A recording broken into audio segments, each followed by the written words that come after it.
ഇതിനെന്താ ഒരു സൊല്യൂഷൻ അമേരിക്കയുടെ കയ്യിലില്ല, ആരെ കയ്യിലും ഇല്ല. ഇയാളൊരു പ്രാന്തായിട്ട് ചെയ്യാണിത്. ഇല്ലെങ്കിൽ അതിന് മാത്രമുള്ള ശക്തി ഇവർക്ക് വേണം. അവർ 2 ദിവസം കൊണ്ട് പിടിച്ച് കെട്ടണം. ഇപ്പൊ ഒരുത്തനെ പ്രാന്തനെ നമ്മൾ ഇളക്കാൻ പാടില്ല.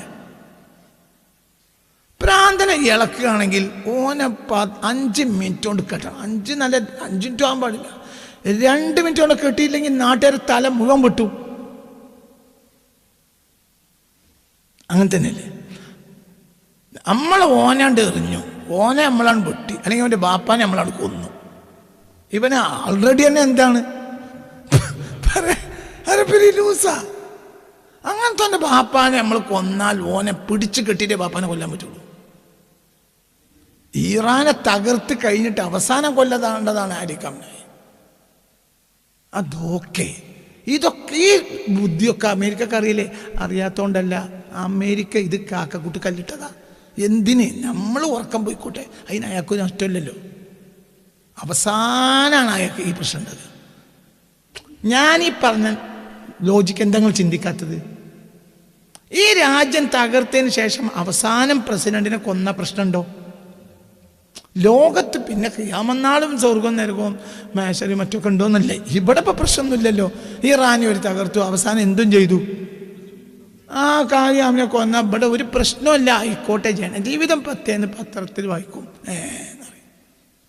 ഇറാൻ തകർക്കപ്പെട്ടു. അമേരിക്ക പുതിയ സർക്കാർ ഉണ്ടാക്കി അലി ഖംനയെ വധിച്ചു. നമുക്ക് ചായപ്പീടിയിൽ അങ്ങോട്ടും കൊണ്ട് 4 വർത്താനം പറഞ്ഞാൽ അങ്ങനെ പോകാന്നല്ലാതെ നമുക്കതൊരു പ്രശ്നം ഉണ്ടാവില്ല. ഇതാദ്യം തന്നെ അമേരിക്ക എന്താ ചെയ്ത്? അലി ഖംനയെ കൊന്നു, പിരാന്തനം തുറന്നു വിട്ടു. മറ്റൊരു നേരത്തെ ആര് കുറച്ച് അന്തമുള്ള ഒരാൾ ഇയാളാ, മനസ്സിലായില്ല? കുറച്ചൊരു മിതവാദിയായിരുന്നു ആര്? ഈ അലി ഖംനയെ. മറ്റേ മുഴുവൻ ഫുൾ പിരാന്തന്മാരാ. ഇതെന്താ? ഇതാണ് ട്രംപിൻ്റെ ആവശ്യം. ട്രംപിൻ്റെ ആവശ്യം എന്താണെന്നറിയാം? ട്രംപിൻ്റെ ആവശ്യം എന്താ? ട്രംപിനറിയാം എന്ത് ഇറാൻ അടിക്കൽ ആരെയായിരിക്കും? മിഡിൽ ഈസ്റ്റിലെ മുസ്ലിം രാജ്യങ്ങളെ. കാരണം അവരല്ലേ ഈ ശത്രുവിന് സൗകര്യം ചെയ്ത് കൊടുക്കുന്നത്. അപ്പോൾ സ്വാഭാവികമായി ഇവർ മുഴുവൻ വീണ്ടും ആരിൽ നിർബന്ധിതരാവും? അമേരിക്കയിൽ. അതായിരുന്നു അയാൾ കണ്ടത്. പക്ഷെ പ്രശ്നം രൂക്ഷാണ്. പ്രധാനം പറയും, നിങ്ങൾ ചിന്തിക്കുക, ഇവരെ മുഴുവനും അടിച്ചു ഇറാൻ, തിരിച്ചൊരൊറ്റ അടി അടിച്ചിട്ടില്ല. ഇപ്പൊ ഇന്നലെ ഒരു പ്രൊപ്പഗണ്ട ഉണ്ടാക്കി ഇസ്രായേൽ, UAE ഇറാനെ തിരിച്ചടിച്ചു. ഉടനെ UAE ഭരണ നേതാക്കന്മാർ പറഞ്ഞു അത് അവാസ്തവമാണ്, അവാസ്തവമായ വാർത്ത പ്രചരിപ്പിക്കരുത്. എന്തുകൊണ്ട്? നിങ്ങൾ ബുദ്ധിയില്ലേ? മനസ്സിലായില്ല? നിങ്ങൾ ബുദ്ധി ഉണ്ടെങ്കിൽ ഇത് ആലോചിക്കുക. ഇതിൻ്റെ ലോജിക്ക് നിങ്ങൾ ആലോചിക്കുക. അതായത് ഈ 2 ആഴ്ചക്കുള്ളിൽ ഈ സമയത്ത് മുഴുവനും ഏറ്റവും കൂടുതൽ അവർ ആക്രമിച്ചത് ആരെയാണ്?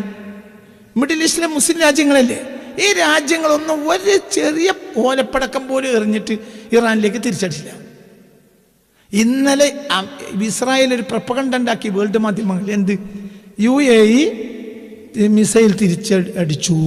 അത് ഉടനെ UAE ഭരണാധികാരികൾ പറഞ്ഞു ഇല്ല, അത് കളവാണ്, അത്തരം പ്രൊപ്പഗണ്ടകൾ, കളവ് വാർത്ത പ്രചരിപ്പിക്കരുത്. എന്തുകൊണ്ട്? ഇപ്പൊ തന്നെ ഇവരിങ്ങനെയാണെങ്കിൽ തിരിച്ചടി തുടങ്ങിയാൽ ഇതിൻ്റെ 100 ഇരട്ടിയായിരിക്കും ഈ രാജ്യങ്ങൾ അടിക്കുക. ഇവരുടെ കയ്യിൽ ഒന്നുമില്ല അവരെ പ്രതിരോധിക്കാൻ. അവർ കൊടുത്ത ആയുധപ്പോലെയുള്ള ആയുധങ്ങളേ ഉള്ളൂ. ആയുധം ഉണ്ടാക്കാനുള്ള സംവിധാനമൊന്നുമില്ല.